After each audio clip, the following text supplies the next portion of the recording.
সকল সেখানে গৌসে আজমকে জানাই। হুজুর মাহবুব সুবহানী কুতুবে রব্বানী পীর শেখ মুহিউদ্দিন আব্দুল কাদের জিলানী রাদিয়াল্লাহু তাআলা আনহু এর পবিত্র মাস রবিউস সানি মুবারক মাস। আমার হুজুর গৌসে আজমের মাস এবং গৌসে আজমের আলোচনা হয় না, এমন তো হতে পারে না।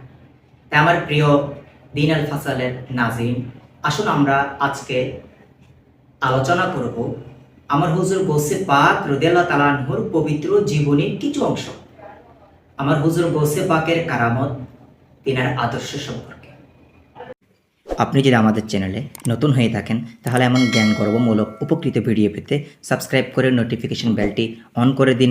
আখবারুল আখিয়ার কিতাবের মধ্যে রয়েছে, যখন আমার হুজুর গৌসে পাক ছোট ছিলেন, শৈশবকালে যখন মাদ্রাসার মধ্যে তাশরিফ নিয়ে যেতেন, তখন গায়েব থেকে আওয়াজ আসতো যে আল্লাহর অলির জন্য জায়গা প্রশস্ত করে দাও। কিতাবে এটিও রয়েছে, যখন আমার হুজুর গৌসে পাক রাদিয়াল্লাহু তাআলা আনহু শৈশবকালে ছোট হিসেবে সবারই খেলতে মন চায়, সবারই খেলাধুলা করতে মন চায়, তো আমার হুজুর গৌসে পাক বলেন আমরা মাঝে মধ্যে বাচ্চাদেরকে খেলতে দেখে খেলতে মন চাইতো, কিন্তু গায়েব থেকে আওয়াজ আসতো, এ আব্দুল কাদির, আমি তোমাকে খেলাধুলা করার জন্য নয়, আমার ইবাদত করার জন্য সৃষ্টি করেছি। সুবহানাল্লাহ।